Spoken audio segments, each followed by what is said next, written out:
ಪ್ರೀತಿಯ ಕೇಳುಗರೆ, ನೀವು ಕೇಳುತ್ತಾ ಇದ್ದೀರಾ ಮಾಹಿತಿ ಖಜಾನೆಯಿಂದ ಪ್ರಸಾರವಾಗುತ್ತಿರುವ ಕಾರ್ಯಕ್ರಮಗಳನ್ನು.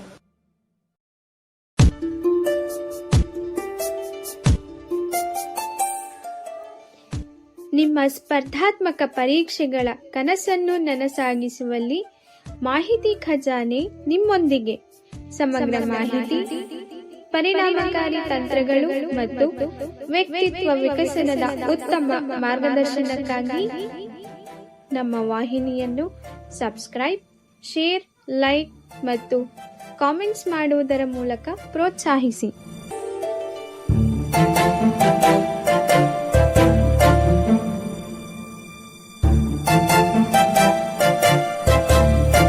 ಮಾಹಿತಿ ಖಜಾನೆಗೆ ಸ್ವಾಗತ. ದಯವಿಟ್ಟು ನಮ್ಮ ಚಾನೆಲ್ಗೆ ಚಂದಾದಾರರಾಗಿ ಮತ್ತು ನಮ್ಮನ್ನ ಬೆಂಬಲಿಸಿ. ಧನ್ಯವಾದಗಳು.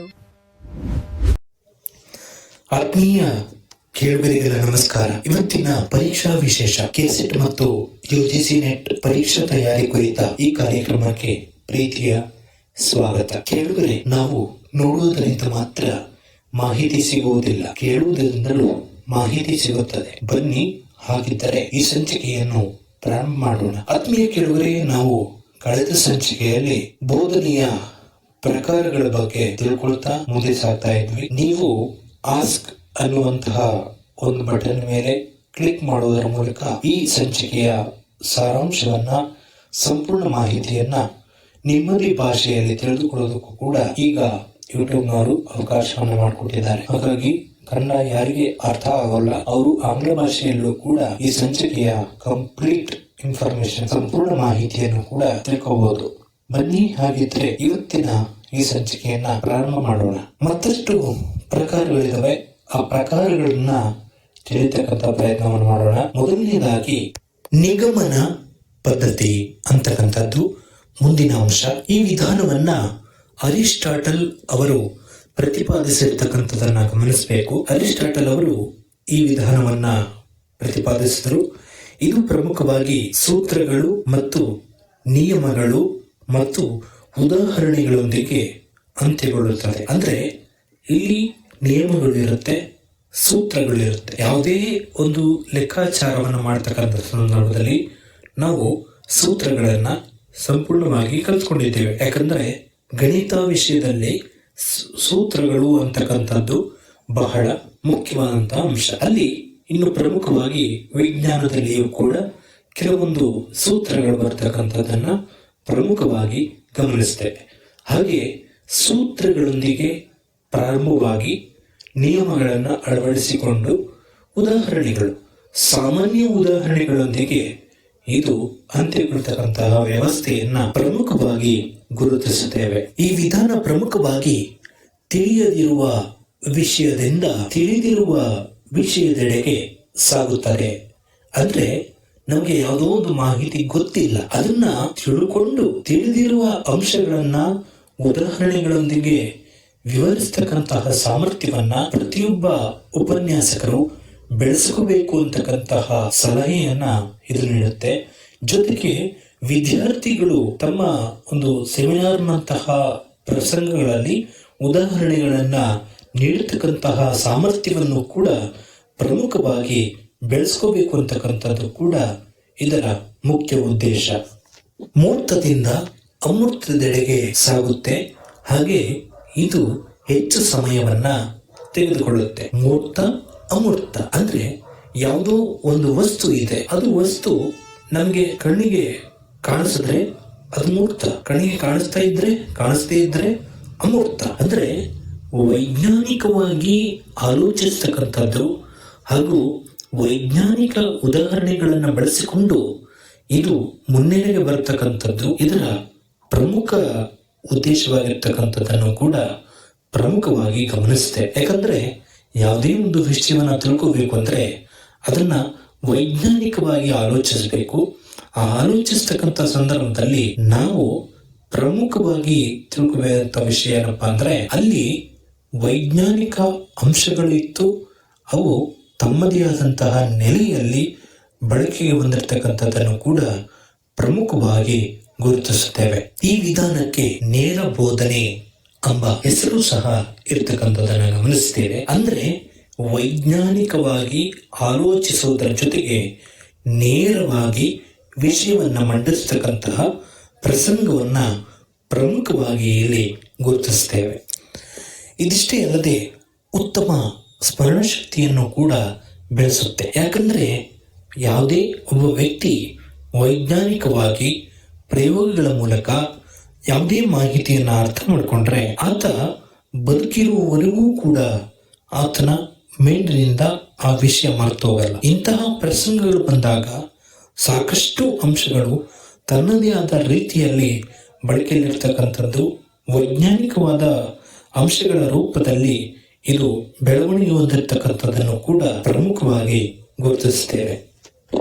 ಮುಂದಿನ ಅಂಶ ಯೋಜನಾ ವಿಧಾನ. ಈ ವಿಧಾನವನ್ನ 1918ರಲ್ಲಿ ವಿಲಿಯಂ ಕಿಲ್ ಪ್ಯಾಟ್ರಿಕೋ ಅವರು ಪ್ರತಿಪಾದನೆಯನ್ನು ಮಾಡ್ತಾರೆ. ಅಂದ್ರೆ ಯಾವುದೇ ಪಾಠ ಪ್ರವಚನವನ್ನ ಮಾಡಬೇಕು ಅಂದ್ರೆ ಯಾವುದೇ ಒಬ್ಬ ಉಪನ್ಯಾಸಕರು, ಯಾವುದೇ ಒಬ್ಬ ಶಿಕ್ಷಕರು ಯೋಜನೆಯನ್ನ ರೂಪಿಸ್ಕೋಬೇಕು. ಹೇಗೆ ಪಾಠ ಮಾಡಬೇಕು, ಯಾವ ಮಕ್ಕಳಿಗೆ ಹೇಗೆ ಬೋಧನೆಯನ್ನ ಮಾಡಬೇಕು ಅಂತಕ್ಕಂಥದ್ದು ಕೂಡ ಪ್ರಮುಖವಾಗಿ ತಿಳ್ಕೊಂಡಿರ್ಬೇಕು. ಯಾವುದೇ ವಿಷಯವನ್ನ ತಿಳ್ಕೊಂಡಿಲ್ಲ ಅಂತಂದ್ರೆ ಅಲ್ಲಿ ಬೋಧನೆ ಅಂತಕ್ಕಂಥದ್ದು ಸರಿಯಾದ ಕ್ರಮದಲ್ಲಿ ನಡೆಯೋದಕ್ಕೆ ಸಾಧ್ಯವಾಗಲ್ಲ. ಚಿಕ್ಕ ಮಕ್ಕಳಿಗೆ ಹೇಗೆ ಬೋಧನೆ ಮಾಡಬೇಕು, ಸ್ನೇಹಿತರೆ, ದೊಡ್ಡವರಿಗೆ ಹೇಗೆ ಬೋಧನೆಯನ್ನ ಮಾಡಬೇಕು ಅಂತಕ್ಕಂಥದ್ದನ್ನು ಕೂಡ ಪ್ರಮುಖವಾಗಿ ಅರ್ಥ ಮಾಡ್ಕೋಬೇಕು. ಇಲ್ಲಿ ದೊಡ್ಡವರು ಅಂದ್ರೆ ವಿದ್ಯಾರ್ಥಿಗಳು ಅಂದ್ರೆ ಉನ್ನತ ಮಟ್ಟದ ಶಿಕ್ಷಣವನ್ನ ಪಡಿತಾ ಇರ್ತಕ್ಕಂಥವರು, UG PG ಆಮೇಲೆ ಸಂಶೋಧನೆ ವಿದ್ಯಾರ್ಥಿಗಳು, ಇವರಿಗೆಲ್ಲ ಹೇಗೆ ಬೋಧನೆ ಮಾಡಬೇಕು, ಹಾಗೆ ಪ್ರೈಮರಿ ಬೋಧನೆಯನ್ನ ಹೇಗೆ ಮಾಡಬೇಕು, ಹೈಸ್ಕೂಲ್ ಬೋಧನೆ ಹೇಗಿರಬೇಕು, ಇವೆಲ್ಲವೂ ಕೂಡ ಪ್ರಮುಖವಾಗಿ ತಿಳ್ಕೋಬೇಕು. ಮಾಡು ಜೀನಡಿ ಅವರ ಮಾಡು ಕಲಿ ಅಥವಾ ಅನುಭವಿಸಿ ಕಲಿ ಅನ್ನುವಂತಹ ತತ್ವದ ಅಡಿಯಲ್ಲಿ ಇದು ರೂಪುಗೊಂಡಿದೆ. ಯಾಕಂದ್ರೆ ಶಿಕ್ಷಕರಾದವರು, ಉಪನ್ಯಾಸಕರಾದವರು ಅವರು ಕೂಡ ಕಲಿಬೇಕು. ಕಲಿದೆ ಯಾವ ವಿಷಯವನ್ನು ಕೂಡ ಬೋಧನೆ ಮಾಡೋದಕ್ಕೆ ಆಗಲ್ಲ. ಕಲಿಬೇಕು ಅಂದ್ರೆ ಪ್ರಮುಖವಾಗಿ ವಿಷಯವನ್ನ ಆಳವಾಗಿ ಅರ್ಥ ಮಾಡ್ಕೊಳ್ತಕ್ಕಂತಹ ಸಾಮರ್ಥ್ಯವನ್ನು ಕೂಡ ಹೊಂದಿರಬೇಕು. ಈ ಎಲ್ಲ ಅಂಶಗಳ ಆಧಾರದ ಮೇಲೆ ಯಾವುದೇ ಒಬ್ಬ ವಿದ್ಯಾರ್ಥಿ ಅಥವಾ ಉಪನ್ಯಾಸಕರು ವಿದ್ಯಾರ್ಥಿಗಳ ನಡುವಿನ ಬಾಂಧವ್ಯ ಒಟ್ಟುಗೂಡುವುದರ ಜೊತೆಗೆ ಒಂದು ಒಳ್ಳೆಯ ಉಪನ್ಯಾಸಕರಾಗಿ, ಒಳ್ಳೆಯ ಶಿಕ್ಷಕರಾಗಿ ಬೆಳೆಯೋದಕ್ಕೆ ಇದು ಸಹಕಾರಿಯಾಗುತ್ತೆ. ಪ್ರಮುಖವಾಗಿ ಇದು ವಿದ್ಯಾರ್ಥಿ ಕೇಂದ್ರಿತ ಬೋಧನೆಯಾಗಿದೆ. ಇದರಲ್ಲಿ ಪ್ರಮುಖವಾಗಿ ನಾವು ಗಮನಿಸಬೇಕಾದ ಅಂಶ ಏನಪ್ಪಾ ಅಂದ್ರೆ, ಯಾವುದೇ ಒಬ್ಬ ಉಪನ್ಯಾಸಕ ಪಠ್ಯಪುಸ್ತಕದಿಂದ ಕಡಿಮೆ ವಿಷಯವನ್ನ ತಿಳಿಸುವುದರ ಮೂಲಕ ಪ್ರಾಯೋಗಿಕವಾಗಿ ವಿದ್ಯಾರ್ಥಿಗಳಿಗೆ ಬೋಧನೆ ಮಾಡುವುದು ಹಾಗೂ ಸ್ವಯಂ ಕಲಿಕೆಗೆ, ಅಂದ್ರೆ ಯಾವುದೇ ಒಬ್ಬ ವಿದ್ಯಾರ್ಥಿ ಸೆಮಿನಾರ್ ಮೂಲಕ ತನ್ನ ಸ್ವಯಂ ಕಲಿಕೆಗೆ ಅವಕಾಶವನ್ನ ಕಲ್ಪಿಸಿಕೊಡ್ತಕ್ಕಂತಹ ಸಾಮರ್ಥ್ಯವನ್ನು ಕೂಡ ಇದು ಒಳಗೊಂಡಿದೆ. ಅಂದ್ರೆ ಈಗ ನೀವು ಯಾವುದೋ ಒಂದು PG ಅಥವಾ UG ವ್ಯಾಸಂಗ ಮಾಡ್ತಾ ಇದ್ದೀರಿ, ಡಿಗ್ರಿ, PG, ಪೋಸ್ಟ್ ಗ್ರಾಜುಯೇಟ್ ಇಲ್ಲಿ ಬೋಧನೆ ಮಾಡ್ತಾ ಇದ್ದೀರಿ ಅಂತ ಇಟ್ಕೊಳ್ಳಿ. ಅಂತಹ ಸಂದರ್ಭದಲ್ಲಿ ನಿಮ್ಗೆ ಕಲಿಕೆ ಅನ್ನೋದು ಬಹಳ ಮುಖ್ಯ. ಅಲ್ಲಿ ಹೇಗೆ ಬೋಧಕರು ಬೋಧನೆ ಮಾಡ್ತಾರೆ ಅನ್ನೋದನ್ನು ತಿಳ್ಕೋಬೇಕು. ಹಾಗೆ ನಾವು ಕೂಡ ಸೆಮಿನಾರ್ ಮೂಲಕ ಎಲ್ಲವನ್ನು ಕೂಡ ಅರ್ಥ ಮಾಡ್ಕೊಳ್ಳೋದಕ್ಕೆ, ಹೇಗೆ ಪಾಠ ಮಾಡಬೇಕು ಅನ್ನೋದನ್ನು ಕೂಡ ಅರ್ಥ ಮಾಡ್ಕೊಳ್ಳೋದಕ್ಕೆ ಸಾಧ್ಯವಾಗುತ್ತೆ. ಪ್ರಮುಖವಾಗಿ ನನಗೆ ಪಾಠ ಮಾಡೋದಕ್ಕೆ ಬರ್ತಿರ್ಲಿಲ್ಲ, ಬಂದಿದ್ದು ಹೇಗೆ, ಅದು ಯೂಟ್ಯೂಬ್ ಕೊಡುಗೆ. ಯಾಕಂದ್ರೆ ನಾನು ಯೂಟ್ಯೂಬ್ನಲ್ಲಿ ಹೀಗೆ ನಿಮಗೆ ಬೋಧನೆ ಮಾಡುವುದರಿಂದ ನನ್ನ ಬೋಧನಾ ಸಾಮರ್ಥ್ಯವನ್ನು ನಾನು ಹೆಚ್ಚಿಸ್ಕೊಳ್ಳೋದಕ್ಕೂ ಕೂಡ ಇದು ಅನುಕೂಲವನ್ನ ಕಲ್ಪಿಸುತ್ತೆ. ಹಾಗೆ ನಿಮಗೆ ನಿಮ್ಮ ಕಿವಿಗೆ ಮಾಹಿತಿ ತಲುಪಿಸೋದಕ್ಕೂ ಕೂಡ ಇದು ಸಹಕಾರಿಯಾಗಿರುತ್ತೆ. ಪ್ರಮುಖವಾಗಿ ಮಾತುಗಾರಿಕೆ ಅನ್ನೋದು ಬಹಳ ಮುಖ್ಯ.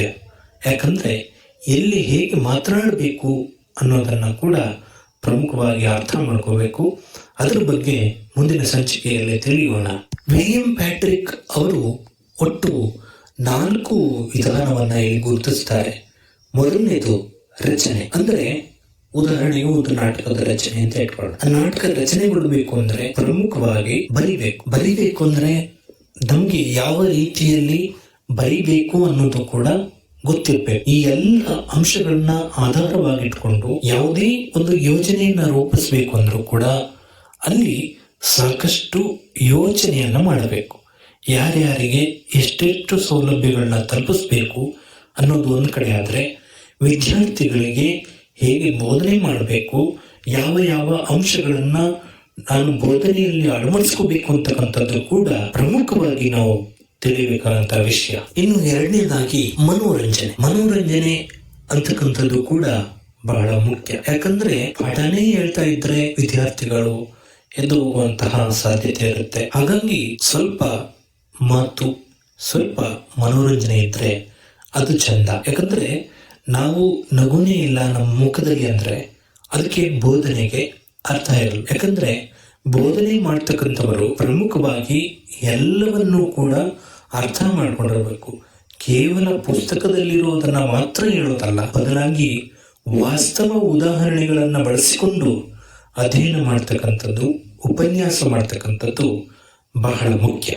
ಇನ್ನು ನಿರ್ದಿಷ್ಟ ತತ್ವಗಳು ಅಥವಾ ನಿರ್ದಿಷ್ಟ ವ್ಯವಸ್ಥೆ, ಯಾವುದೇ ಒಂದು ಕಲಿಕೆ ಎಂದಾಗ ಆ ಯೋಜನೆಯನ್ನ ರೂಪಿಸ್ತಕ್ಕಂಥ ಸಂದರ್ಭದಲ್ಲಿ ನಿರ್ದಿಷ್ಟವಾದ ಗುರಿ ಇರಬೇಕು. ನಾವು ಯಾಕೆ ಯೋಜನೆಯನ್ನ ರೂಪಿಸ್ತಾ ಇದ್ದೀವಿ, ಅದು ಯಾರಿಗಾಗಿ ಅನ್ನೋದು ಕೂಡ ಬಹಳ ಮುಖ್ಯ.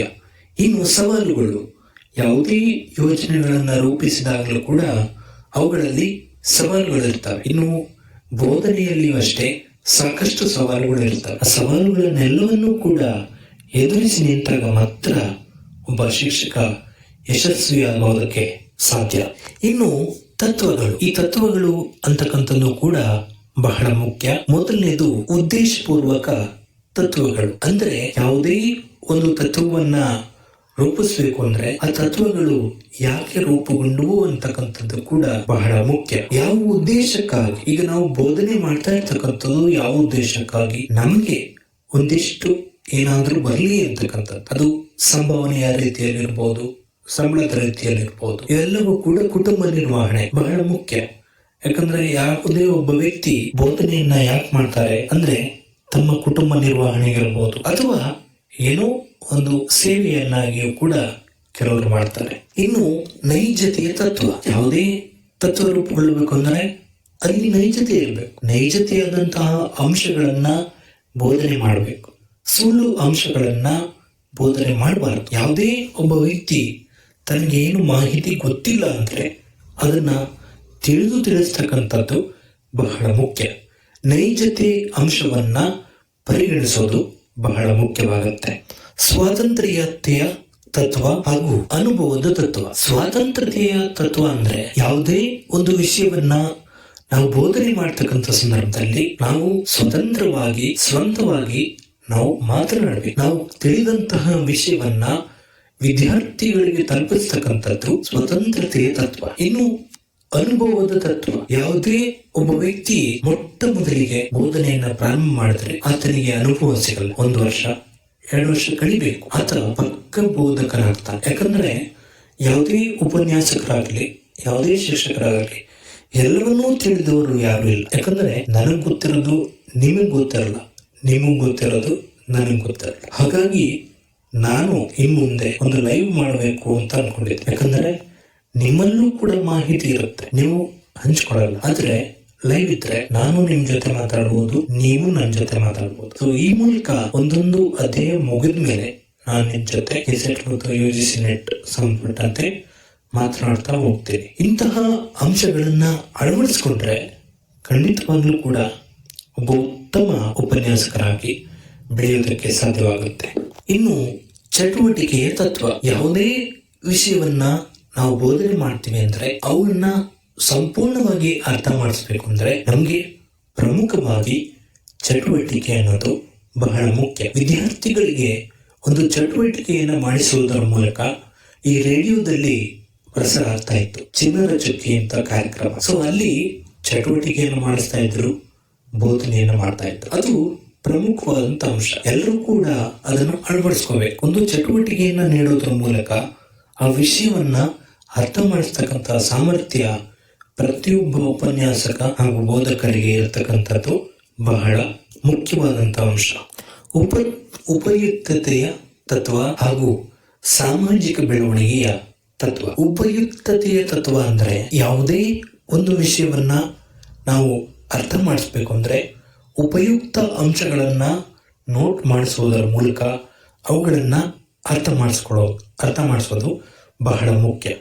ಸಾಮಾಜಿಕ ಬೆಳವಣಿಗೆಯ ತತ್ವ ಅಂದರೆ ಸಮಾಜದಲ್ಲಿ ಒಬ್ಬ ವ್ಯಕ್ತಿ ಬೆಳವಣಿಗೆ ಹೊಂದಬೇಕು ಅಂದರೆ ಆತನಲ್ಲಿರ್ತಕ್ಕಂತಹ ಗುಣಗಳು ಹೇಗಿರಬೇಕು, ಸಮಾಜದಲ್ಲಿ ಆತ ಹೇಗೆ ನಡೆದುಕೊಳ್ಳಬೇಕು ಅಂತಕ್ಕಂಥದ್ದನ್ನು ಕೂಡ ಉಪನ್ಯಾಸಕರು, ಶಿಕ್ಷಕರು ಪ್ರಮುಖವಾಗಿ ಕಲಿಸ್ಕೊಡ್ಬೇಕು. ಇನ್ನು ಉಪಯುಕ್ತವಾದಂತಹ ಮಾಹಿತಿಗಳನ್ನ ನೀಡುವುದರ ಮೂಲಕ ವಿದ್ಯಾರ್ಥಿಗಳನ್ನ ಉನ್ನತ ಜ್ಞಾನವನ್ನ ಒದಗಿಸ್ತಕ್ಕಂಥದ್ದು ಕೂಡ ಶಿಕ್ಷಕರ ಪ್ರಮುಖ ಜವಾಬ್ದಾರಿ. ಸಂಬಂಧದ ತತ್ವ ಇನ್ನು ಪ್ರಮುಖವಾಗಿ ಸಮಾಜದಲ್ಲಿ ಬೆಳವಣಿಗೆ ಹೊಂದುತ್ತಿರುವಂತಹ ವ್ಯಕ್ತಿ ಸಂಬಂಧವನ್ನ ಹೇಗೆ ಕಾಪಾಡ್ಕೋಬೇಕು ಅನ್ನೋದನ್ನು ಕೂಡ ಪ್ರಮುಖವಾಗಿ ಕಲಿಸ್ಕೊಡ್ಬೇಕು. ಇದು ಬಹಳ ಮುಖ್ಯವಾದಂತಹ ಅಂಶ. ಯಾಕಂದ್ರೆ ಯಾವುದೇ ಒಬ್ಬ ವ್ಯಕ್ತಿ ತನ್ನ ಮಹತ್ವವನ್ನ ಅರ್ಥ ಮಾಡ್ಕೊಳ್ಳದೆ, ಆತನ ವೈಜ್ಞಾನಿಕ ಅಂಶಗಳನ್ನ ಅರಿತುಕೊಳ್ಳದೆ ಸಮಾಜದಲ್ಲಿ ನಡೀತಕ್ಕಂತಹ ಸಂಘರ್ಷಗಳನ್ನ ತಡೆಯುವುದಕ್ಕೆ ಅಥವಾ ಆತನು ತನ್ನ ಬುದ್ಧಿಮಟ್ಟವನ್ನು ಹೆಚ್ಚಿಸಿಕೊಳ್ಳುವುದಕ್ಕೆ ಇವೆಲ್ಲವೂ ಕೂಡ ಪ್ರಮುಖ ಮೈಲಿಗಲಾಗುತ್ತೆ. ಇನ್ನು ಯೋಜನೆಯ ಹಂತಗಳಿದ್ದಾವೆ, ಅವುಗಳನ್ನು ಕೂಡ ತಿಳ್ಕೊಳ್ತಕ್ಕಂಥ ಪ್ರಯತ್ನವನ್ನು ಮಾಡೋಣ. ಮೊದಲನೇದು ಉತ್ತಮ ಕಲಿಕೆಯ ವಾತಾವರಣ ಸೃಷ್ಟಿ. ಯಾವುದೇ ಒಂದು ವ್ಯವಸ್ಥೆಯನ್ನ ರೂಪಿಸಬೇಕು ಅಂದರೆ ಅಲ್ಲಿ ಉತ್ತಮ ಕಲಿಕೆಯನ್ನ ರೂಪಿಸಬೇಕು. ಆತ ಹೇಗೆ ಕಲಿತಾನೆ, ಆಕೆ ಹೇಗೆ ಕಲಿತಾಳೆ ಅನ್ನೋದನ್ನು ಕೂಡ ಪ್ರಮುಖವಾಗಿ ಅರ್ಥ ಮಾಡ್ಕೋಬೇಕು. ಮತ್ತೊಂದು ಅಂಶ ಯೋಜನೆಯ ಆಯ್ಕೆ. ಪ್ರಮುಖವಾಗಿ ಯಾವುದೇ ಯೋಜನೆಯನ್ನ ಪ್ರಾರಂಭ ಮಾಡಬೇಕು ಅಂದ್ರೆ ಅಲ್ಲಿ ಪ್ರಮುಖವಾಗಿ ಯಾವ ರೀತಿ ಯೋಜನೆಯನ್ನ ಮಾಡ್ತೀವಿ ಅನ್ನೋದನ್ನ ನಾವು ಆಯ್ಕೆ ಮಾಡ್ಕೋಬೇಕು. ಅದು ಹೇಗೆ ವಿದ್ಯಾರ್ಥಿಗಳ ಮೇಲೆ ಪರಿಣಾಮ ಬೀರುತ್ತೆ ಅನ್ನುವಂಥದ್ದನ್ನು ಕೂಡ ಪ್ರಮುಖವಾಗಿ ತಿಳ್ಕೋಬೇಕು. ಇನ್ನು ಯೋಜನೆಯ ಕಾರ್ಯಾಚರಣೆ, ಆ ಯೋಜನೆ ಕಾರ್ಯರೂಪಕ್ಕೆ ಬಂದಿದೆಯಾ ಇಲ್ವಾ ಅನ್ನೋದನ್ನು ಕೂಡ ಪ್ರಮುಖವಾಗಿ ಪರಿಶೀಲನೆ ಮಾಡಬೇಕು. ಯಾವುದೇ ಯೋಜನೆಯನ್ನ ರೂಪಿಸೋದು ಮುಖ್ಯ ಅಲ್ಲ, ರೂಪಿಸಿದ ಮೇಲೆ ಅದು ಹೇಗೆ ಪ್ರಯೋಜನ ಆಗ್ತಾ ಇದೆ, ವಿದ್ಯಾರ್ಥಿಗಳಿಗೆ ಅವು ತಲುಪ್ತಾ ಇದೆಯಾ ಇಲ್ವಾ ಅನ್ನೋದನ್ನು ಕೂಡ ಪ್ರಮುಖವಾಗಿ ಅರ್ಥೈಸ್ಕೋಬೇಕು. ಇನ್ನು ಮುಂದಿನ ಅಂಶವಾಗಿ ಬರ್ತಕ್ಕಂಥದ್ದು ಮೌಲ್ಯಮಾಪನ. ಯಾವುದೇ ಯೋಜನೆಯನ್ನ ರೂಪಿಸಿದೀವಿ ಅಂದ್ರೆ ಉದಾಹರಣೆಗಾಗಿ ಪರೀಕ್ಷೆಯನ್ನ ತಗೊಳ್ಳೋಣ. ಈ ಪರೀಕ್ಷೆ ಒಂದು ಯೋಜನೆ. ಪ್ರತಿ ವರ್ಷ ಪ್ರತಿ ಸೆಮಿಸ್ಟರ್ ಡಿಗ್ರಿ PG ಇರ್ತಕ್ಕಂಥವರಿಗೆ ಸೆಮಿಸ್ಟರ್ ಸ್ಕೀಮ್ ಇರ್ತಕ್ಕಂಥದ್ದು. ಇನ್ನು ಪ್ರತಿ ವರ್ಷ ವಿದ್ಯಾರ್ಥಿಗಳಿಗೆ ಪ್ರೈಮರಿಯಿಂದ 10th ವರೆಗೂ PUC ವರೆಗೂ ಕೂಡ ಪ್ರತಿ ವರ್ಷ ಪರೀಕ್ಷೆಗಳನ್ನ ನಡೆಸ್ತಾರೆ. ಪರೀಕ್ಷೆಗಳಲ್ಲಿ ಅದೊಂದು ಯೋಜನೆ. ಅದು ಪರೀಕ್ಷೆ ಇಂಥ ಸಮಯಕ್ಕೆ ನಡಿಬೇಕು, ಇಷ್ಟು ಪ್ರಮಾಣದಲ್ಲಿ ನಡಿಬೇಕು, ಎಷ್ಟು ವಿದ್ಯಾರ್ಥಿಗಳು ಬರ್ತಾರೆ ಅಂತಕ್ಕಂಥದ್ದೆಲ್ಲ ಒಂದು ಯೋಜನೆ. ಇನ್ನು ಫಲಿತಾಂಶ ಗೊತ್ತಾಗಬೇಕು ಅಂದ್ರೆ ನಮಗೆ ಪ್ರಮುಖವಾಗಿ ಮೌಲ್ಯಮಾಪನ ಮಾಡಬೇಕು. ಯಾವುದೇ ಒಂದು ಯೋಜನೆ ರೂಪುಗೊಂಡಿದೆ ಅಂತ ಅಂದ್ರೆ ಅದು ಹೇಗೆ ಕಾರ್ಯಾಚರಣೆ ಮಾಡಿದೆ ಅನ್ನೋದನ್ನ ತಿಳ್ಕೊಳ್ಳೋದಕ್ಕೆ ಈ ಮೌಲ್ಯಮಾಪನ ಸಹಾಯ ಮಾಡುತ್ತೆ ಅಲ್ವಾ.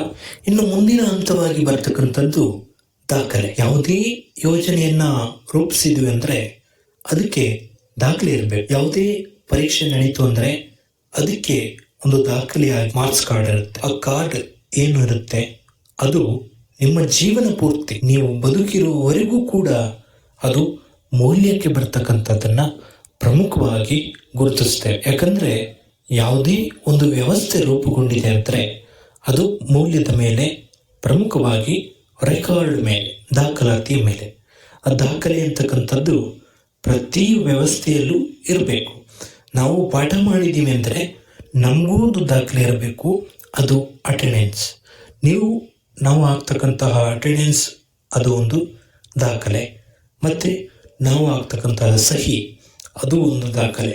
ನಿಮಗೆ ನಾವು ಆಗ್ತಕ್ಕಂತಹ ಅಟೆಂಡೆನ್ಸ್, ನಮಗೆ ನಾವು ಪಾಠ ಮಾಡಿದ್ದೀವಿ ಅನ್ನೋದಕ್ಕೆ ದಾಖಲೆ. ನಾವು ತರಗತಿಗಳಿಗೆ ಬಂದಿದ್ದೀವಿ ಅನ್ನೋದಕ್ಕೆ ನಾವು ಆಫೀಸಿನಲ್ಲಿ ಸೈನ್ ಮಾಡೋದು ಅದು ಒಂದು ದಾಖಲೆ. ಇನ್ನು ಆಡಳಿತಾತ್ಮಕವಾಗಿರ್ಬೋದು, ಶೈಕ್ಷಣಿಕಾತ್ಮಕವಾಗಿರ್ಬೋದು, ಎಲ್ಲದರಲ್ಲಿಯೂ ಕೂಡ ದಾಖಲೆ ಅನ್ನೋದು ಬಹಳ ಮುಖ್ಯವಾದಂತಹ ಅಂತಾನೆ ಹೇಳ್ಬೋದು. ಇನ್ನು ಸಂಶೋಧನಾ ವಿಧಾನ. ಈ ವಿಧಾನವನ್ನ ಮೊದಲಿಗೆ ಪ್ರೊ HM ಹರ್ಮೋನ್ಸ್ಟಾರ್ ಅವರು ಪ್ರತಿಪಾದನೆಯನ್ನ ಮಾಡ್ತಾರೆ. ಸಂಶೋಧನೆ ಅಂತಕ್ಕಂಥದ್ದು ಕೂಡ ಬಹಳ ಮುಖ್ಯ ಅಂತಕ್ಕಂಥದ್ದು. ಇದರ ಬಗ್ಗೆ ಈಗಾಗಲೇ ಮಾತಾಡಿರೋದ್ರಿಂದ ಹೆಚ್ಚಾಗಿ ಇಲ್ಲಿ ಮಾತಾಡೋದಕ್ಕೆ ಹೋಗಲ್ಲ. ಸಂಶೋಧನೆ ಅಂದ್ರೆ ಏನು, ಆ ಸಂಶೋಧನೆಯ ವಿಧಾನಗಳು ಯಾವ್ಯಾವು ಅನ್ನೋದನ್ನು ಕೂಡ ನಾನು ಈಗಾಗಲೇ ತರಗತಿಯನ್ನು ಮಾಡಿದ್ದೀನಿ. ಲೈವ್ ಕ್ಲಾಸ್ನು ಕೂಡ ಶೀಘ್ರದಲ್ಲೇ ಮಾಡ್ತೀನಿ. ನೀವು ನಿಮ್ಮ ಪ್ರಶ್ನೆಗಳನ್ನ ನನ್ನ ಜೊತೆ ಕೇಳ್ಬೋದು. ಈ ವಿಧಾನವನ್ನ ಪ್ರಮುಖವಾಗಿ ಶೈಕ್ಷಣಿಕವಾಗಿ ಯಾಕೆ ಬಳಸ್ತಾರಪ್ಪ ಅಂದ್ರೆ, ಇದು ಒಂದು ವಿದ್ಯಾರ್ಥಿ ಕೇಂದ್ರಿತ ವ್ಯವಸ್ಥೆಯಾಗಿದೆ.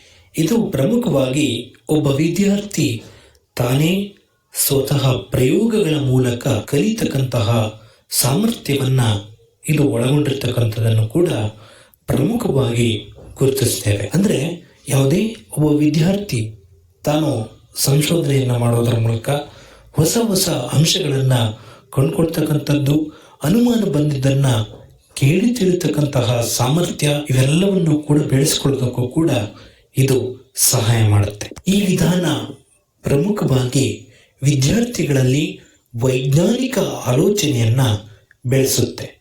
ಅಂದ್ರೆ ವೈಜ್ಞಾನಿಕವಾಗಿ ಯಾವುದೇ ಒಬ್ಬ ವಿದ್ಯಾರ್ಥಿ ಹೇಗಿರಬೇಕು ಅನ್ನೋದನ್ನು ಕೂಡ ಇದು ಪ್ರಮುಖವಾಗಿ ಕಲಿಸುತ್ತೆ. ಇನ್ನು ಮುಂದಿನ ಅಂಶ ಸ್ವಶಿಕ್ಷಣ ಪದ್ಧತಿ. ಈ ಪದ್ಧತಿಯನ್ನ ಹೆಲೆನ್ ಹಾಲ್ಮಸ್ಟಾಲ್ ಅವರು ಪ್ರತಿಪಾದನೆಯನ್ನ ಮಾಡಿದ್ದಾರೆ. ಮೊದಲಿಗೆ ಇವರು ಬಳಸಿದ್ದನ್ನ ಪ್ರಮುಖವಾಗಿ ಗುರುತಿಸ್ತೇವೆ. ಅಂದ್ರೆ ಸ್ವಶಿಕ್ಷಣ, ನಾನು ಶಿಕ್ಷಣವನ್ನ ಪಡಿಬೇಕು ಅಂದ್ರೆ ನಾನು ಅದ್ರ ಬಗ್ಗೆ ತಿಳ್ಕೋಬೇಕು. ನಾನು ತಿಳ್ಕೊಳ್ದೆ ನಿಮಗೆ ಬೋಧನೆ ಮಾಡೋದಕ್ಕೆ ಆಗಲ್ಲ. ಹಾಗೆ ನಾನು ವಾರಕ್ಕೊಂದ್ಸರಿ ಯಾಕೆ ಈ ಕ್ಲಾಸ್ನ ಮಾಡ್ತಾ ಇದ್ದೀನಿ ಅಂದ್ರೆ, ವಾರವಿಡೀ ನಾನು ಒಂದಿಷ್ಟು ತಯಾರಿ ಮಾಡ್ಕೋಬೇಕು. ಸುಮ್ಮನೆ ರೆಕಾರ್ಡ್ ಮಾಡೋಕ್ಕಾಗಲ್ಲ. ಯಾವುದೇ ವಿಷಯವನ್ನ ಸುಳ್ಳು ಮಾಹಿತಿ ಕೊಡೋದು ನಮ್ಮ ತತ್ವ ಅಲ್ಲ. ಯಾಕಂದ್ರೆ ನಾವು ಮಾಹಿತಿ ಒದಗಿಸ್ತಕ್ಕಂಥದ್ದು. ಆ ಮಾಹಿತಿ ಒದಗಿಸಬೇಕು ಅಂದ್ರೆ ನಮಗೆ ಮಾಹಿತಿ ಪಕ್ಕ ಗೊತ್ತಿರಬೇಕು. ಅಂತಹ ಸಂದರ್ಭದಲ್ಲಿ ಮಾತ್ರ ನಾವು ಮಾಹಿತಿಯನ್ನ ಕೊಡೋದಕ್ಕೆ ಸಾಧ್ಯ ಆಗುತ್ತೆ. ಅಂತಹ ವ್ಯವಸ್ಥೆ ಸ್ವಶಿಕ್ಷಣ ಪದ್ಧತಿ. ಯಾವುದೇ ಒಬ್ಬ ಉಪನ್ಯಾಸಕ, ಯಾವುದೇ ಒಬ್ಬ ಶಿಕ್ಷಕರು ತಾವು ಮೊದಲು ಶಿಕ್ಷಿತರಾಗಿ ಶಿಕ್ಷಣವನ್ನು ಪಡ್ಕೊಂಡು ಗೊತ್ತಿಲ್ಲದೆ ಇರತಕ್ಕಂತಹ ವಿಷಯವನ್ನ ತಿಳ್ಕೊಂಡು ಬಂದು ಬೋಧನೆ ಮಾಡೋದು ಕೂಡ ಬಹಳ ಮುಖ್ಯವಾದಂತಹ ಅಂಶ. ಇದು ವಿದ್ಯಾರ್ಥಿ ಕೇಂದ್ರಿತ ಬೋಧನೆಯಾಗಿದೆ. ಇದು ಶೂನ್ಯ ಉಪನ್ಯಾಸ ವ್ಯವಸ್ಥೆಯನ್ನ ಒಳಗೊಂಡಿರುತ್ತೆ. ಅಂದ್ರೆ ಇಲ್ಲಿ ಉಪನ್ಯಾಸ ಇರಲ್ಲ. ಸ್ವಶಿಕ್ಷಣ, ಸ್ವಯಂ ಕಲಿಕೆ. ಒಬ್ಬ ವ್ಯಕ್ತಿ ತಾನು ಕಲ್ತ್ಕೋಬೇಕು. ಅವ್ರಿಗೆ ಯಾರು ಕೂಡ ಹೇಳ್ಕೊಡಲ್ಲ. ಈಗ ಒಬ್ಬ ಉಪನ್ಯಾಸಕರಿಗೆ ಅವ್ರು ಕೇಳಿದ್ರೆ ಮಾತ್ರ ಅದನ್ನ ಹೇಳ್ಕೊಡ್ತಾರೆ ಹೊರತು ಯಾರೇ ಹೋಗಿ ಬೋಧನೆಯನ್ನ ಮಾಡೋದ್ರ ಮೂಲಕ ಅವರಿಗೆ ಹೇಳ್ಕೊಡಲ್ಲ. ಅವರು ಮಾರನೇ ಬೆಳಿಗ್ಗೆ ಬಂದು ನಿಮಗೆ ಬೋಧನೆ ಮಾಡಬೇಕು ಅಂದ್ರೆ ಅವರು ಸ್ವಯಂ ಪುಸ್ತಕಗಳನ್ನು ಖರೀದಿ ಮಾಡಿಕೊಂಡು ಅಧ್ಯಯನ ಮಾಡೋದು ಕೂಡ ಬಹಳ ಮುಖ್ಯವಾದಂಥ ಅಂಶ ಅಂತಾನೆ ಹೇಳ್ಬೋದು. ಇದು ಪ್ರಮುಖವಾಗಿ ದೂರ ಶಿಕ್ಷಣದ ವ್ಯವಸ್ಥೆಗೂ ಕೂಡ ಅವಕಾಶವನ್ನ ಕಲ್ಪಿಸಿಕೊಡುತ್ತೆ. ಅಗತ್ಯ ಮಾಹಿತಿಯನ್ನ ದೂರ ಶಿಕ್ಷಣದ ಮೂಲಕ, ಆನ್ಲೈನ್ ಮೂಲಕ ನೀಡ್ತಾರೆ. ಯಾವುದೇ ಉಪನ್ಯಾಸ ನೀವು ಗಮನಿಸಿರ್ಬೋದು, ಉಪನ್ಯಾಸ ಇರಬಹುದು ಅಥವಾ ತರಗತಿಗಳಿರ್ಬೋದು. ಆನ್ಲೈನ್ ತರಗತಿಗಳು ಇತ್ತೀಚೆಗೆ ನಡೀತಾ ಇದೆ. ಸಾಕಷ್ಟು ಆನ್ಲೈನ್ ತರಗತಿಗಳು, ಯೂಟ್ಯೂಬ್ ಮೂಲಕ ಕೂಡ ಲೈವ್ ತರಗತಿಗಳು ನಡೀತಾ ಇರುತ್ತೆ. ಸೊ ಅಲ್ಲೂ ಕೂಡ ನೀವು ಸಾಕಷ್ಟು ಮಾಹಿತಿಯನ್ನ ಕುಳಿತಲ್ಲಿಯೇ ತಿಳ್ಕೊಳ್ಳೋಕ್ಕೂ ಕೂಡ ಸಾಧ್ಯ ಇದೆ. ಹಾಗಾಗಿ ಸ್ವಯಂ ಕಲಿಕೆ ಅಂತಕ್ಕಂಥದ್ದು ಬಹಳ ಮುಖ್ಯ.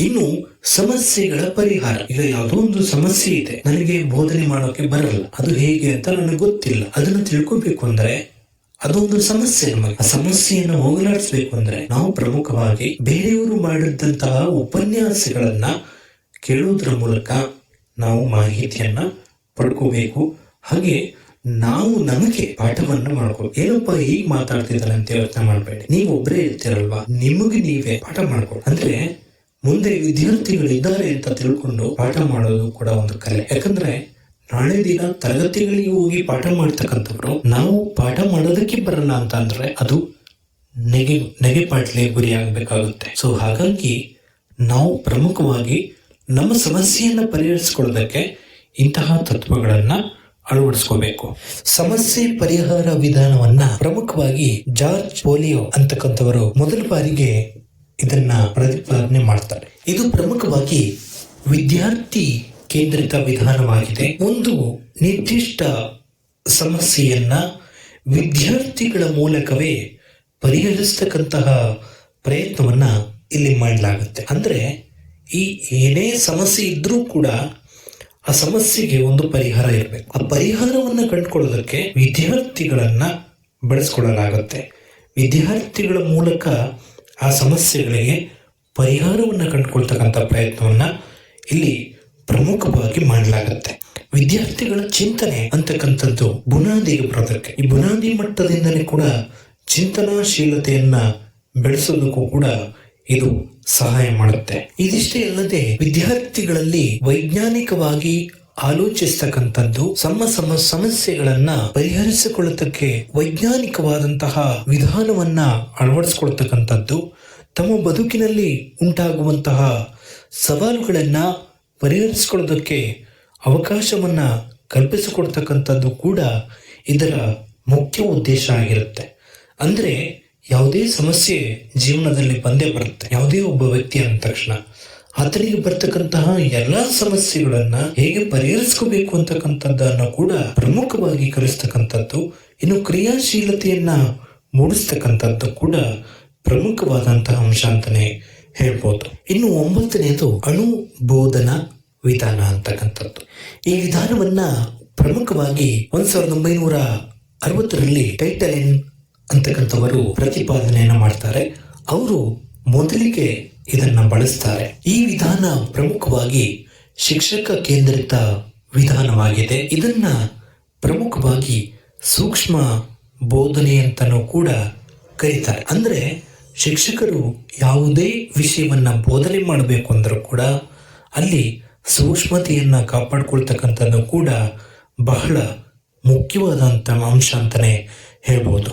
ಇದು ಇತ್ತೀಚೆಗೆ ಬಳಕೆಗೆ ಬಂದಿರತಕ್ಕಂಥದ್ದನ್ನ ಪ್ರಮುಖವಾಗಿ ಗಮನಿಸ್ತೇವೆ. ಅಣುಬೋಧನೆ ಅಂತಕ್ಕಂಥದ್ದು ಇದು 6ರಿಂದ 10 ನಿಮಿಷಗಳ ಕಾಲದ ಬೋಧನೆ. ಅಂದ್ರೆ 10 ನಿಮಿಷ ಬೋಧನೆ ಮಾಡ್ತಕ್ಕಂಥದ್ದು, ನಂತರದಲ್ಲಿ ಅದರ ಬಗ್ಗೆ ವಿದ್ಯಾರ್ಥಿಗಳಿಗೆ ಪ್ರಶ್ನೆಯನ್ನ ಕೇಳ್ತಕ್ಕಂಥದ್ದು, ಮತ್ತೆ 6ರಿಂದ 10 ನಿಮಿಷ ಬೋಧನೆಯನ್ನ ಮಾಡ್ತಕ್ಕಂಥದ್ದು, ಮತ್ತೆ ಪ್ರಶ್ನೆಗಳನ್ನ ಕೇಳ್ತಕ್ಕಂಥದ್ದು.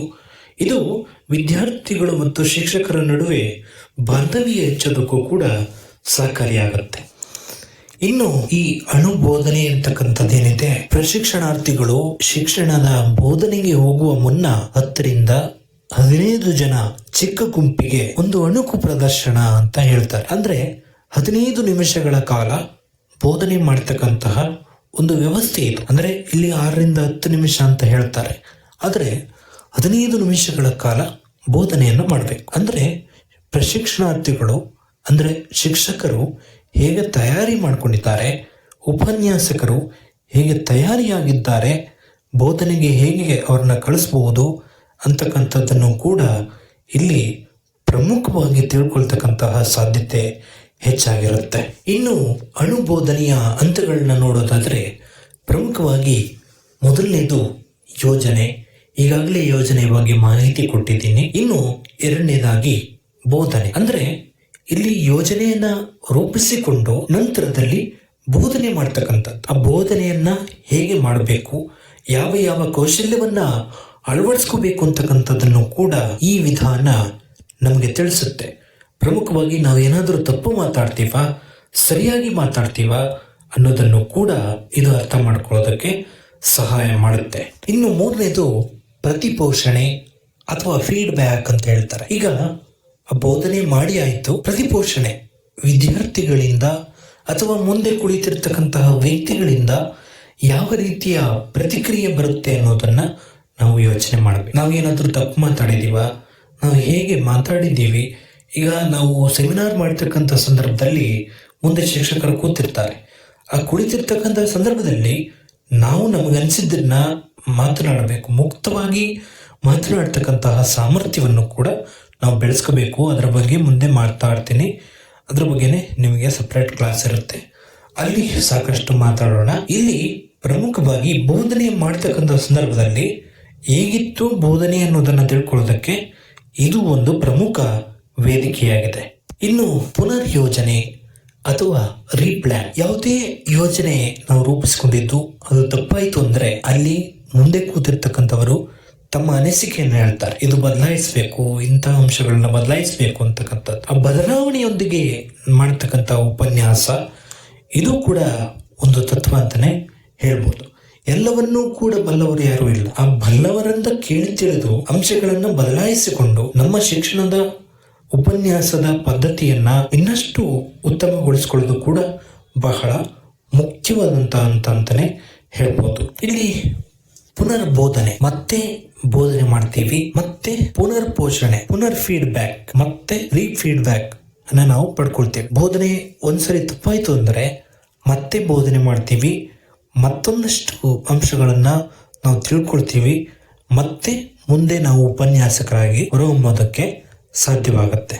ಯಾವುದೇ ಪರೀಕ್ಷೆ ಪಾಸಾದ ತಕ್ಷಣ ಒಬ್ಬ ವಿದ್ಯಾರ್ಥಿ ಅವನು ಉತ್ತಮ ಅಥವಾ ಅವನು ಒಬ್ಬ ಸಾಧಕ ಅಂತ ಗುರುತಿಸೋದಲ್ಲ. ಬದಲಾಗಿ ಆ ಸಾಧನೆಯ ಹಿಂದೆ ಏನೆಲ್ಲ ಇತ್ತು ಅನ್ನೋದನ್ನ ತಿಳ್ಕೊಂಡು ಇನ್ನೊಬ್ಬರಿಗೆ ಸ್ಫೂರ್ತಿ ನೀಡ್ತಕ್ಕಂಥದ್ದು, ಪ್ರೇರಣೆ ನೀಡ್ತಕ್ಕಂಥದ್ದು ಕೂಡ ಬಹಳ ಮುಖ್ಯ. ಯಾರೇ ಆಗಲಿ ನಾನು ಒಂದು ಪರೀಕ್ಷೆಯನ್ನ ಪಾಸ್ ಮಾಡ್ಕೊಂಡಿದ್ದೀನಿ ಅಂತ ತಕ್ಷಣ ನಾವೇನು ದೊಡ್ಡವರಲ್ಲ. ಬದಲಾಗಿ ನಾವು ಸಾಯೋವರೆಗೂ ಕೂಡ ಕಲಿಯೋದು ಇದ್ದೇ ಇರುತ್ತೆ. ಸೊ ನಾವು ಒಂದಿಷ್ಟು ಉನ್ನತ ಮಟ್ಟಕ್ಕೆ ಹೋಗಿದ್ದೀವಿ ಅಂತ ಅರ್ಥ.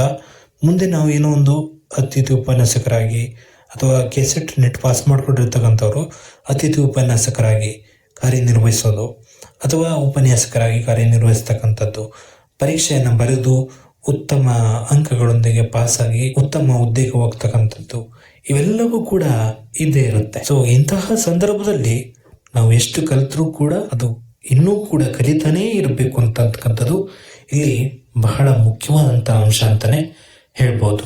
ಈ ಅನುಬೋಧನೆಯ ಕೌಶಲ್ಯಗಳೇನು ಅನ್ನುವಂತ ಅರ್ಥ ಮಾಡ್ಕೊಳ್ಳೋಣ. ಪ್ರಶ್ನಿಸುವ ಕೌಶಲ್ಯ. ಯಾವುದೇ ವಿಷಯವನ್ನ ನಾವು ಬೋಧನೆ ಮಾಡಿದ್ದೀವಿ ಅಂದಾಗ ನಮಗೆ ಪ್ರಶ್ನೆಗಳನ್ನ ಕೇಳ್ಬೋದು. ಮುಂದೆ ಕುಳಿತಿರ್ತಕ್ಕಂಥವರು ಪ್ರಶ್ನೆಗಳನ್ನ ಕೇಳಿ ಅವುಗಳನ್ನ ಪರಿಹಾರ ಮಾಡಿಕೊಳ್ತಕ್ಕಂಥದ್ದು ಕೂಡ ಇಲ್ಲಿ ಬಹಳ ಮುಖ್ಯ. ಬೋಧನೆ ಮಾಡ್ತಾನೆ, ಹಾಗೆ ಪ್ರಶ್ನೆಗಳನ್ನ ಕೇಳ್ತಾರೆ, ಉತ್ತರವನ್ನ ಪಡ್ಕೊಳ್ತಾರೆ. ಯಾಕಂದ್ರೆ ಗೊಂದಲಗಳಿರ್ತವೆ. ವಿದ್ಯಾರ್ಥಿಗಳು ಪ್ರಶ್ನೆ ಕೇಳಿದ್ರು ಅಂದ ತಕ್ಷಣ ಶಿಕ್ಷಕರು ಗಾಬರಿ ಆಗೋದಲ್ಲ ಅಥವಾ ಉಪನ್ಯಾಸಕರು ಅದನ್ನ ಏನೋ ತೇಲಿಸ್ಬಿಡೋದಲ್ಲ. ಅದರ ಬಗ್ಗೆ ಸಂಪೂರ್ಣದ ಮಾಹಿತಿಯನ್ನ ತಿಳ್ಕೊಂಡು ಬಂದು ಮಾರನೇ ದಿನ ಅದನ್ನ ಕ್ಲಾಸಲ್ಲಿ ಯಾರು ಪ್ರೆಸೆಂಟ್ ಮಾಡ್ತಾರೋ ಅವರು ನನ್ನ ಪ್ರಕಾರ ನಿಜವಾದ ಉಪನ್ಯಾಸಕರು, ನಿಜವಾದ ಶಿಕ್ಷಕರು ಅಂತ ನಾನು ಹೇಳೋದಕ್ಕೆ ಬಯಸ್ತೇನೆ. ಯಾಕಂದ್ರೆ ಏನೂ ವಿದ್ಯಾರ್ಥಿಗಳಿಗೆ ನಾವು ಕೊಡ್ಲಿಲ್ಲ ಅಂದಾಗ ನಾವು ತಗೊಳ್ತಾ ಇರ್ತಕ್ಕಂಥ ಸಂಬಳಕ್ಕೂ ಕೂಡ ನಾವು ಅರ್ಹರಲ್ಲ. ಸೊ ಹಾಗಾಗಿ ಯಾವುದೇ ಉಪನ್ಯಾಸಕರು, ಶಿಕ್ಷಕರು ಬೋಧನೆ ಮಾಡುವಾಗ ಸುಮ್ಮನೆ ವಾರ್ತೆಗಳು ಓದೋದಲ್ಲ, ಬದಲಾಗಿ ಆ ಬೋಧನೆ ಅಂದ್ರೆ ಏನು ಅನ್ನೋದನ್ನು ಕೂಡ ಪ್ರಮುಖವಾಗಿ ಅರ್ಥ ಮಾಡ್ಕೋಬೇಕು. ಅದಕ್ಕೋಸ್ಕರ ಅಂತಾನೆ UGC ನೆಟ್ ಮತ್ತು KSET ಅಲ್ಲಿ ಮೊದಲ ಪತ್ರಿಕೆಯಲ್ಲಿ ಇಂತಹ ಅಂಶಗಳನ್ನ ಇಟ್ಟಿರ್ತಕ್ಕಂಥದ್ದು. ಇನ್ನು ಕಪ್ಪು ಹಲಗೆ ಬಳಸುವ ಕೌಶಲ್ಯ.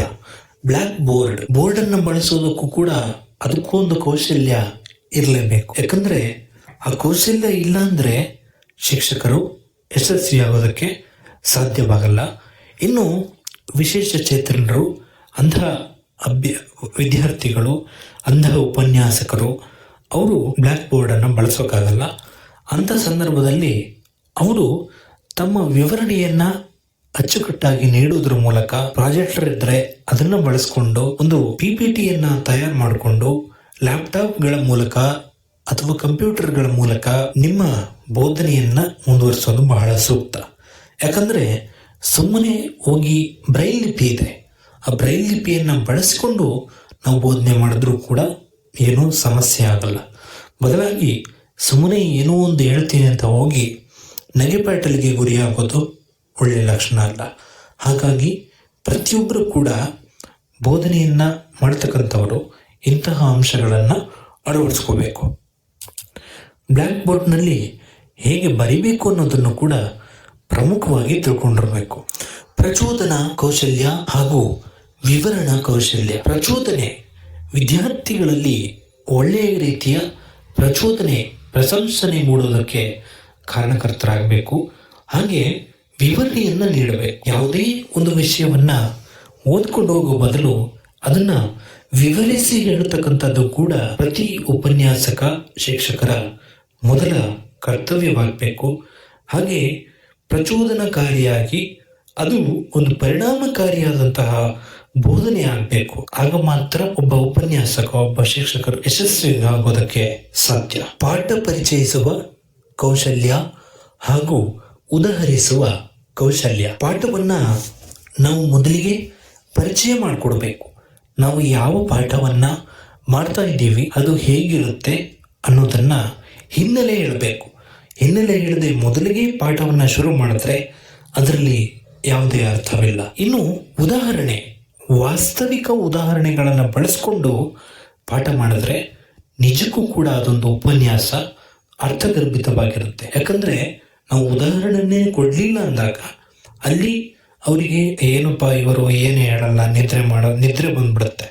ಆ ನಿದ್ರೆ ಬರೋದಕ್ಕೆ ನಾವು ಕಾರಣರಾಗಬಾರ್ದು. ಬದಲಾಗಿ ನಾವು ಅಲ್ಲಿರ್ತಕ್ಕಂಥ ಅಂಶಗಳನ್ನು ಬಳಸ್ಕೊಂಡು ನಮ್ಮದೇ ಆದಂತಹ ಶೈಲಿಯಲ್ಲಿ ಪಾಠ ಮಾಡ್ತಕ್ಕಂಥದ್ದು ಕೂಡ ಇಲ್ಲಿ ಬಹಳ ಮುಖ್ಯವಾದಂತ ಅಂಶ.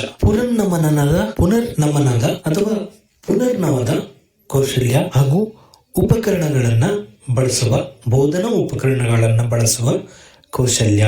ಅಂದ್ರೆ ನಾವು ಏನ್ ಪಾಠ ಮಾಡಿದೀವಿ ಅದನ್ನ ಪುನರ್ನಮನ ಮಾಡ್ತಕ್ಕಂಥದ್ದು, ಮತ್ತೆ ಮತ್ತೆ ಹೇಳ್ತಕ್ಕಂಥದ್ದು, ಕೊನೆಯದಾಗಿ ಮತ್ತೆ ಹೇಳ್ತಕ್ಕಂಥದ್ದು. ಅಂದ್ರೆ ಅದನ್ನ ಪಾಠ ಮುಗಿದ ತಕ್ಷಣ ನಾವು ಇವತ್ತಿನ ತರಗತಿಯಲ್ಲಿ ಏನೇನು ತಿಳ್ಕೊಂಡಿದ್ದೀವಿ ಅಂತಕ್ಕಂಥದ್ದನ್ನ ಬ್ರೀಫ್ ಆಗಿ ಹೇಳ್ತಕ್ಕಂಥದ್ದು. ಇನ್ನು ಕೊನೆಯದಾಗಿ ವಿದ್ಯಾರ್ಥಿಗಳು ಬಂದಿರೋರಿಗೆ ಏನು ಅರ್ಥ ಆಗಲ್ಲ ಅಂದಾಗ ಇಂಥ ಅಂಶಗಳನ್ನ ಬಳಸಬೇಕು. ಹಾಗೆ ತಂತ್ರಗಳು ಅಂದ್ರೆ ಈ ಉಪಕರಣಗಳು ಏನೇನಿರ್ತವೆ, ಪ್ರಾಜೆಕ್ಟರ್ ಇರ್ಬೋದು ಅಥವಾ ಗಣಕಯಂತ್ರ ಇರ್ಬೋದು, ಟ್ಯಾಬ್ಗಳಿರ್ಬೋದು, ಇವುಗಳನ್ನೆಲ್ಲ ಬಳಸ್ತಕ್ಕಂಥದ್ದು. ಉಪಕರಣ PPT ಮಾಡ್ತಕ್ಕಂಥದ್ದು, ಪವರ್ ಪಾಯಿಂಟ್ ಅದನ್ನು ಹೇಗೆ ಮಾಡಬೇಕು, ಸ್ಲೈಡ್ ಹೇಗೆ ಕ್ರಿಯೇಟ್ ಮಾಡಬೇಕು, ಎಷ್ಟು ಅಂಶಗಳನ್ನ ಅಳವಡಿಸಬೇಕು, ಇವೆಲ್ಲವನ್ನು ಕೂಡ ಪ್ರಮುಖವಾಗಿ ಉಪನ್ಯಾಸಕರು ತಿಳ್ಕೊಂಡಿರಬೇಕು. ಇನ್ನಷ್ಟು ವಿಧಾನಗಳು ಇದೆ ಸ್ನೇಹಿತರೆ, ಅದನ್ನ ಮುಂದಿನ ಸಂಚಿಕೆಯಲ್ಲಿ ತಿಳಿಯೋಣ. ಇವತ್ತು ನಾವು ಇಷ್ಟು ಅಂಶಗಳನ್ನ ತಿಳ್ಕೊಂಡಿದ್ದೀವಿ. ಬೋಧನೆಯ ವಿಧಾನಗಳು ಅಲ್ಲಿ ಸಾಕಷ್ಟು ಪ್ರಕಾರಗಳನ್ನು ಕೂಡ ನಾವು ಅರ್ಥ ಮಾಡ್ಕೊಂಡಿದ್ದೀವಿ. ಇದರ ಬಗ್ಗೆ ಕೆಸೆಟ್ ಮತ್ತು UGC ನೆಟ್ನಲ್ಲಿ ಸಾಕಷ್ಟು ಪ್ರಶ್ನೆಗಳು ಬರ್ತವೆ. ಹಾಗಾಗಿ ನೀವು ಎಲ್ಲರೂ ಕೂಡ ಓದ್ಕೊಳ್ಳಿ ಚೆನ್ನಾಗಿ. ನಿಮ್ಮ ಪರೀಕ್ಷೆ ಯಶಸ್ವಿಯಾಗಲಿ. ಹಾಗೆ ಇನ್ನೇನು ಕೆಲವೇ ದಿನಗಳಿಂದ ಪರೀಕ್ಷೆಗೆ ಸಾಕಷ್ಟು ತಯಾರಿಯನ್ನ ಮಾಡ್ಕೋಬೇಕು. ಹಾಗೆ ನಾವು ನಿರಂತರವಾಗಿ ಈ ವಾಹಿನಿ ಮೂಲಕ ಇಂತಹ ವಿಷಯಗಳನ್ನ ತಿಳಿಸ್ತಾ ಇರ್ತೀವಿ. ವಾರಕ್ಕೊಂದು ಸಂಚಿಕೆ ಬಂದೇ ಬರುತ್ತೆ. ಜೂನ್ನಲ್ಲಿ ಇದನ್ನ ನಿಲ್ಲಿಸ್ತೀವಿ. ಮತ್ತೆ ಸೆಪ್ಟೆಂಬರ್ ಅಥವಾ ಅಕ್ಟೋಬರ್ನಲ್ಲಿ ಮತ್ತೆ ಪ್ರಾರಂಭ ಮಾಡ್ತೀವಿ. ಸಾಕಷ್ಟು ವಿಷಯವನ್ನ ತಿಳ್ಕೊಳ್ಳೋಣ. ನೀವು ತಿಳ್ಕೊಳ್ಳಿ, ನಿಮ್ಮವರಿಗೂ ತಿಳಿಸಿ. ಹಾಗೆ ಎಲ್ಲರೂ ಕೂಡ ಪ್ರೋತ್ಸಾಹಿಸಿ. ಹಾಗೆ ನಿಮ್ಮ ಇಷ್ಟೊಂದು ಶ್ರಮಪಟ್ಟು ರೆಕಾರ್ಡಿಂಗ್ ಮಾಡಿರ್ತೀನಿ. ಎಲ್ಲ ಅಂಶಗಳನ್ನ ಬಳಸ್ಕೊಂಡು ನೀವು ಬೆಳೀರಿ, ನಿಮ್ಮವ್ರನ್ನ ಬೆಳೆಸಿ. ಎಲ್ರಿಗೂ ಒಳ್ಳೇದಾಗ್ಲಿ. ಇನ್ನು ಯಾರು ಸಬ್ಸ್ಕ್ರೈಬ್ ಮಾಡದೆ ನೋಡ್ತಾ ಇದ್ರೆ ಈ ಕೂಡಲೇ ಸಬ್ಸ್ಕ್ರೈಬ್ ಮಾಡ್ಕೊಳ್ಳಿ. ಕರೆಂಟ್ ಸೆಟ್ಟಿಂಗ್ ಅಲ್ಲಿ ಆಲ್ ಅಂತ ಸೆಲೆಕ್ಟ್ ಮಾಡ್ಕೊಳ್ಳಿ. ಅವಾಗ ಮಾತ್ರ ನಾವು ಅಪ್ಲೋಡ್ ಮಾಡುವ ಎಲ್ಲ ವಿಡಿಯೋ ನೋಟಿಫಿಕೇಶನ್ ಎಲ್ರಿಗಿಂತ ಮೊದಲು ನೀವೇ ನೋಡ್ಬೋದು ಅಂತ ಹೇಳ್ತಾ, ಮುಂದಿನ ಸಂಚಿಕೆಯಲ್ಲಿ ಸಿಗುವವರೆಗೂ ನಿಮ್ಮ ಷರತ್ತಿಗೆ ಅನುಮತಿ ಕೊಡಿ. ನಮಸ್ಕಾರ. ಜೈ ಹಿಂದ್.